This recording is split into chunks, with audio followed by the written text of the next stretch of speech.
Okay, this is my first attempt at casting a replay, and I'm casting this for the sole reason that I cannot find any decent replays for 3v3 on YouTube. I'm Sergeant Starpants, and I am playing with the Ammo Bear and with the Ammo Cat against the Zerg Sleepy, the Terran Kezcub, and the other Zerg Looser. Go ahead and start this off. What we do primarily in 3v3s is you try to do an early rush quickly to do damage. Now this particular build we're going is very different than that. We're not going for the early rush. We're not going for a quick zealot marine push, which is typical for a 3v3. Instead, Ammo Cat is going to tech to siege tanks fairly quickly. In my opinion, a little too quickly because he did not have a lot of defense, as you'll see later. I am going to try and secure this spot here. So as you can see, I've rallied my next probe, number 10 out of 11, to go right there and start building up a wall there. What we're expecting is the typical Zergling push from them and possibly Marines and medevacs or siege tanks, depending on how they decide to build. But you can see they're getting spawning pool first. They're not expanding, both of them. And we are also going to try and get to Void Rays on the Protoss side. With Protoss, this is a debatable point. You cannot convince Ammo Bear not to build towers early on when there's Zergs on the map, because he is convinced he will always be rushed, and frankly he's right most of the time. As you can see, for me to build my barracks here rather than here, I lose the high ground advantage, which is frustrating, but it takes less buildings to wall this off, and I still have this high ground here to defend. And for some reason against Zerg, at least the Zergs I'm running into in the high Silver League, they are very intimidated by this wall and tend not to attack it directly, and tend to fall back and try and find another area to attack. Now, this is just me. I use 2 SCVs to build my farms and my barracks wherever it is that I happen to be building them. And then we see over here Ammo Cat is walling in at the top of his ramp. One other alternative that I like to do is wall in both of these if I'm a Terran to protect the Protoss. But the downside is you're not going to be able to get that gap closed in time to avoid what we see here, which is a massive Zerglings coming from both the Zerg players. Oh. Also, Ammo Cat's in a little bit of trouble as he only has 0 Marines versus, well, we all are at the 1 Marine move. Now I'm immediately putting my Marine on the high ground to take advantage of this if they start hitting me, but they are not hitting me. They're going straight for the Protoss player over here. Luckily for him, his first cannon is fixed, first two cannons are fixed, and they do a bunch of damage. Now you'd expect at this point they would try and push up this other ramp here, but they are going to retreat. This, I believe, is a mistake, as they have destructible rocks here that they can be breaking down, and here that they can be breaking down to try and help them out. This is a good move here, though, as you see this Overlord is actually making a trip up to this point here, where it'll get a good feel of if any of us Terrans try to expand to this gold up here or down here. So their vision is good. Now, because their Zergling push failed, and they're seeing that we're walled, and you can see they are immediately going to do a double expansion here, and I would not be surprised. Yep, there we go. They're going to expand there as well. Now our thought on this process is that we are going to try and get a couple siege tanks and do a delayed push, which again has failed miserably for us in the past, but we think that we're doing better with the siege tanks. You'll also see here I always wall in a double layer of supply depots, simply because they're my weak point. That's where they're gonna push through, and when they take out this supply depot, I can defend with these 2.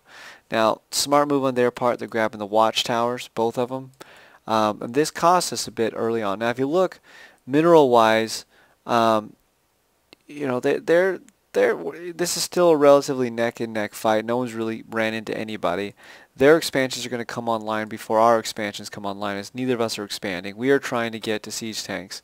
One thing you'll see, though, is Ammo Cat is supply blocked, and he is not, at this point, fixing that problem. He instead is building another building. This could have killed us early on, so he's moving out with what he has. Hoping real soon to see a supply depot. We'll have to check back. I now have just a handful of Marines and Marauders. I've put a lot of money into getting these buildings here. Now I like at least 4 buildings, if not 5, early on. And as you can see, I've got this wall in fairly strong. I'm actually doing another wall in here because why not? It doesn't really cost me that much.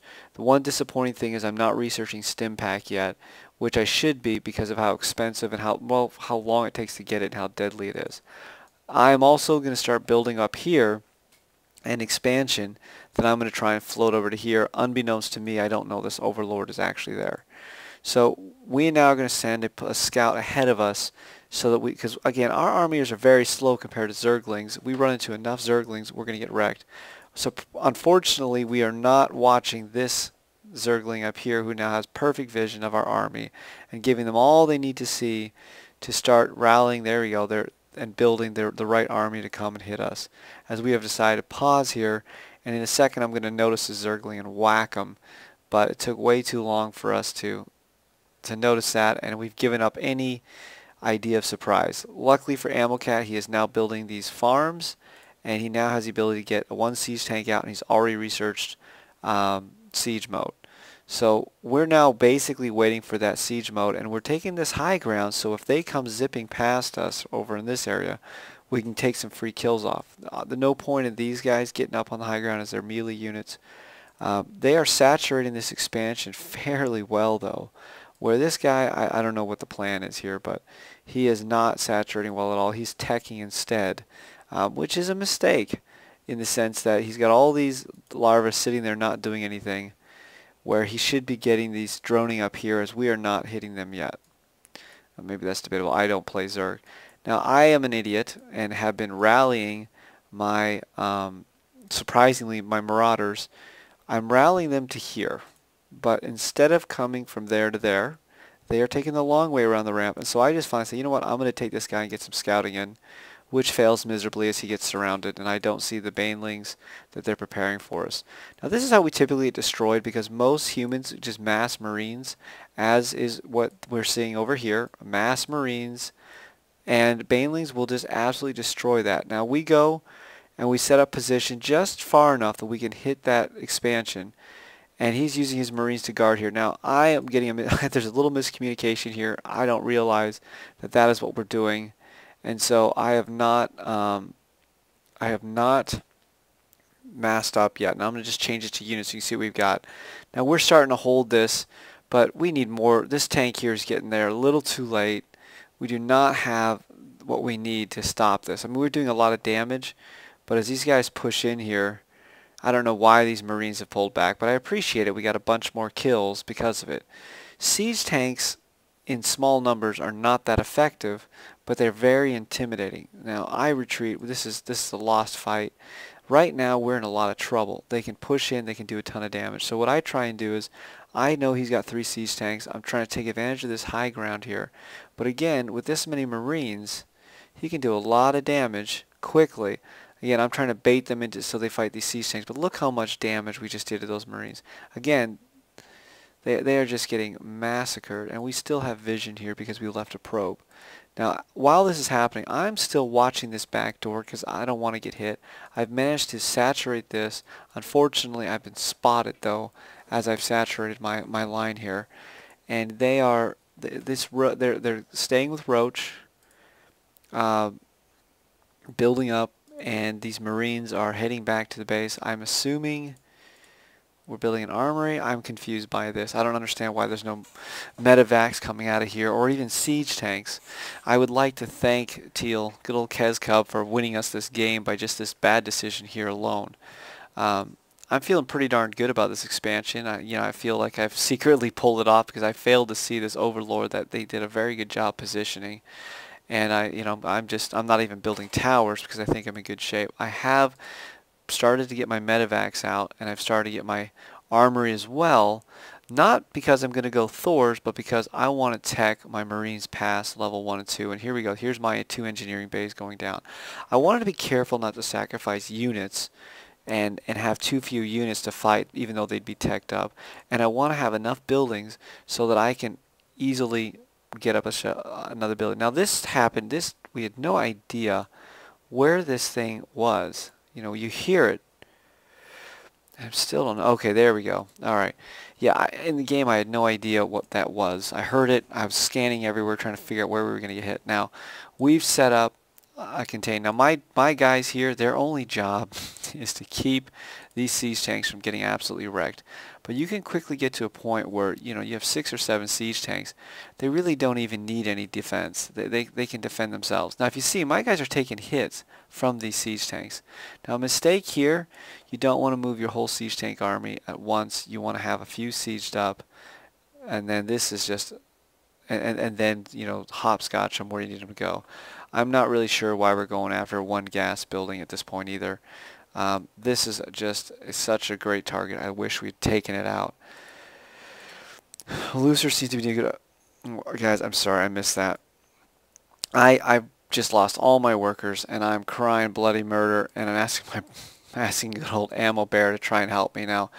I'd realize that I can't fly this thing away, and so the only way I'm going to be able to buy any time is if I start throwing mules down and start using the repair, which he starts focus firing on, which again buys me a little bit of time, but it makes it expensive. I've used all the mules I can use here, so I'm calling down a mule now in a minute for my other one to try and save this while this slow lumbering Void Ray army comes towards me. Now, at this point, if I leave that alone, it will burn down, so I have to start training. And they just ran. They could have taken this out. They had this. So I'm trying to get out a few workers just to save this expansion while these Void Rays are engaging directly these Mulists. This is an interesting battle. You know, you have to fight the Mutalists at this point because they're going to outpace the Void Rays. So this is a have to engage. Now, whether he should still engage, you know what? Why not? Now, while this is going on, we have managed to siege into this base and start bringing some serious pain. So sorry guys, we have a lot happening at once here, which is how you want to play. You want one player always harassing and doing damage. And now why on earth is he... Okay, he's going for the spire, but he's not paying attention as well. Once you've gotten the majority of these buildings, you know, it makes sense to kill this worker we should whack, that worker we should whack. Ideally, you don't want them to be able to come back.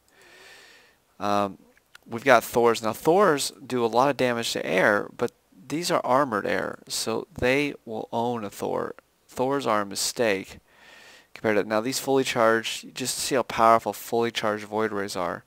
And what's important is, while that's happening, he is re-teching up more Void Rays. I have way too many health ships per units there. And we are now... He is now... Emil Cat is now moving on his own, as I am trying to macro at my base to get things moving here. Now he is running his probes out of there as he has just lost so much of these Void Rays, and there's another Thor taking his shots. Now this is the same batch of Void Rays, which just shows how powerful Void Rays are if you get them teched up. I mean, they have thrown a lot at this with no success. Now we're just taking a peek here to see what we've got to deal with, and this game is virtually won at this point because of our siege tanks, and frankly I'm doing very little. And that, you know, in this fight, I am just baiting in these... Now, I just see that, you know what? I stim and say, I can take these guys. So I'm going to go ahead and push. I've got enough hell ships to bring my guys back up. And so I just go and wreck them. And that's it. That is game. Hope you guys enjoyed this. Hope you guys learned a few things. Obviously, this is a mid to late game strategy versus the rush, which we'll try and cover in another game. Thank you.